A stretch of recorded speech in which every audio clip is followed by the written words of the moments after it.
everyone, this is SonicMix991, and today I'm going to give my review of WWE Night of Champions. Night of Champions happened tonight. Overall, I think this was a okay pay-per-view. There was some matches that were good, the rest, I think it could have been better. But here is the review of it. The night kicked off with the Unified Tag Team Champions, Ted DiBiase and Cody Rhodes against Chris Jericho and The Big Show. Now, surprisingly, I was surprised that this was The Big Show. I was actually expecting someone else, but okay. Overall match, I thought it was okay. I think the one thing I didn't really like about this match was that Jericho had more time than The Big Show. Pretty much at the end, The Big Show gives the Colossus, the Camel Crunch or the Colossal Crunch to Ted DiBiase, and he taps out, and they're still the Unified Tag Team Champions. The match went on for about 9 minutes, about a good time for them. But it was alright. I think Jericho did try to pull off a good match if possible. I give the match about a 2.75 out of 5. And I thought The Big Show did pretty good. And actually, surprisingly, I'm actually surprised to see The Big Show wear that tank top thing. Actually, a bit surprised. I guess that's going to be something new he's going to wear, I guess.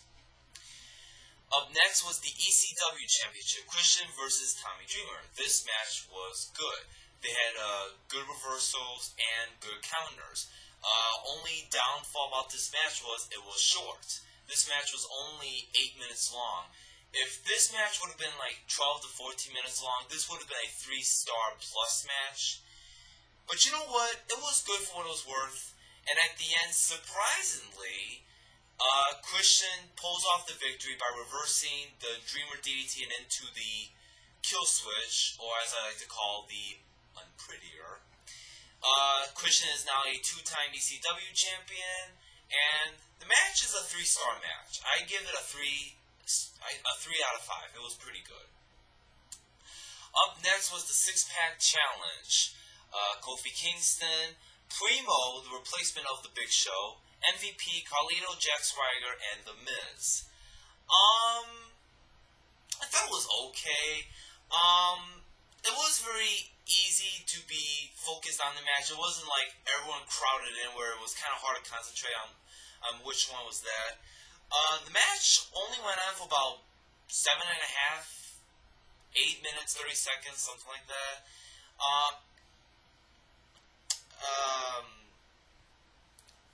Overall, I think this match was short. At the end, Kofi Kingston gives the Trouble on Paradise in the back of the head of Carlito, and he retains the title. I don't know, I wasn't really into this match, to be honest with you. I give it about a 2.25, maybe a 2.50 if I'm generous enough.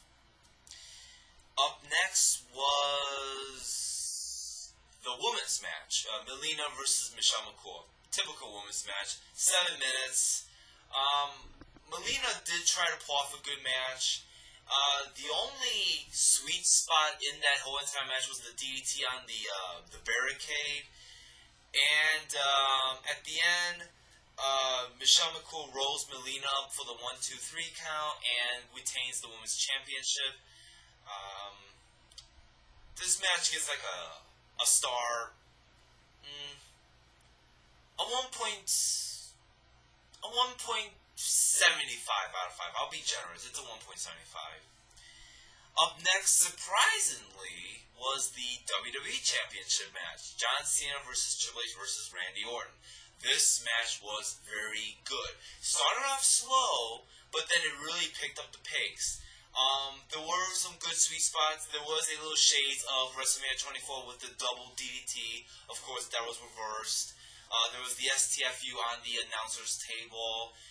There was the double leg drop, or the leg drop onto Orton and Triple H. It looked like he might have missed, but I'm not too sure on that one. And close to the end, surprisingly, you see Triple H do a sharpshooter, which that's very surprisingly for him to do a sharpshooter. He puts the sharpshooter on Orton. Then Cena puts him like in a modified cripple crossface or STFU. Orton submits, but he doesn't know. But the ref doesn't know who should be declared the winner. Then Legacy comes out, which I thought Legacy did hurt the match actually, and Orton gives the RKO to RKO to Cena, and Orton retains the belt. This match would have been a 4-star match, but Cena and Legacy did kind of ruin it a little bit at the end. It's a 3.75 out of 5. If they never came out, the match would have been a 4-star match. Maybe 4.25 at most, but it's a 3.75 in my eyes. Up next was the Divas champion, Maryse versus Mickie James. Another typical women's match. This was actually more boring than the women's match, because actually the crowd was starting to say boring and all that. This match was a drag. 9 minutes it went. The only thing good about this match I will give was that Mickie James won the Divas champion. Thank you WWE for taking the belt off of her, because you know what? She wasn't good as a champion. And you know what? I'm hoping this does happen. Like I said in my preview, I hope that there will be a Gail Kim versus Mickie James at SummerSlam. If they give them like 10 minutes at least, it could be an awesome match for a women's match. This match would get a star. If Maryse would have won, it probably would have been like a 0.50. But seeing Mickie James won, it actually gets a star, because mainly Mickie James won. Up next was Dolph Ziggler versus Rey Mysterio for the Intercontinental Championship. This match was actually good in a way. Dolph Ziggler actually pulled off some surprising moves. Actually, the Gutbuster off from the turnbuckle and downward. There was another sweet spot he did, but I can't remember at most. The crowd was into it, but then it kind of died down, and then they got into it again.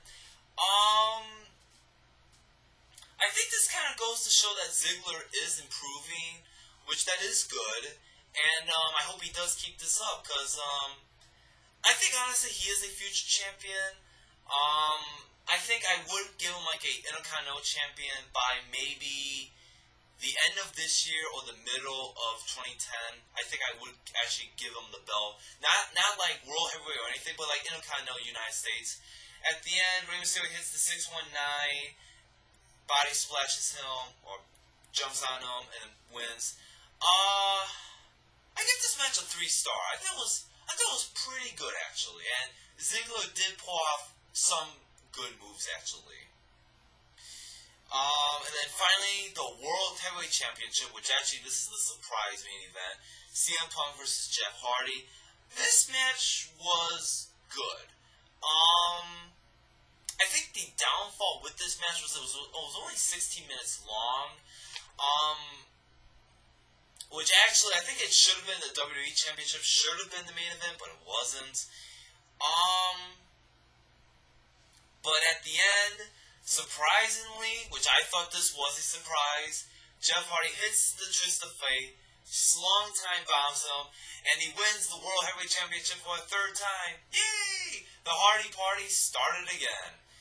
So I'm guessing that with the whole Jeff Hardy leaving thing, I guess that's not true from what I heard. But that will be soon to be. Okay, this was my review of WWE Night of Champions. I hope you all enjoyed it. Leave me some comments. Tell me how you thought it was. Overall, this pay-per-view gets a... You know what? I think this would get about a 6.75. I don't think it can pass a 7. Honestly, in my eyes, it doesn't pass a 7. And by the way, the World Heavyweight Championship, I give it a 3.50 out of 5. Oh, and I did forget one sweet spot. I'll just mention it. The 6-pack challenge, that double powerbomb on the turnbuckle, I really like that in that 6-pack challenge. Something new to see. But this is my review of Night of Champions. Hope you all enjoyed. Please leave comments. Tell me how you thought. Till then, this is Simon Mix 910 saying you all have a good night and take care.